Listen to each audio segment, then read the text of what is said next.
శనివారం నాడు తెల్లవారక ముందు తలంటు పోసుకుని నల్ల చీర నల్ల రవిక ధరించి శంకు చక్రములతో కూడిన 7 కొండల స్వామి తిరునామమునకు మట్టి ప్రమదలో 7 రంగులతో కూడిన వత్తిని వెలిగించి శశాస్త్రీయంగా స్వామిని పూజించి కమ్మని నువ్వుల చిమ్మిలి నైవేద్యం పెట్టి నీరాజనముతో వ్రతమును పూర్తి చెయ్యాలి. తిరిగి సాయంత్రం వరకు ఉపవాసం ఉండి స్నానము చేసి పసుపు చీర పసుపు రవిక ధరించి వ్రత విధానము సాగించి స్వామికి ఇష్టమైన చక్కెర లడ్డూలను నివేదనము చేసి నీరాజనమునిది ఒక అతిథిని ఆహ్వానించి భోజనాదులతో సత్కరించి అతిథి భుజించి విడిచిన ఒక మెతుకును అమృతమస్తువని ఆరగించాలి.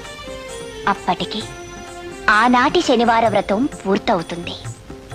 ఈ విధంగా 7 శనివారములు వ్రతమును చేసినచో ఉద్దేశించిన సత్ఫలమును పొందగలరు.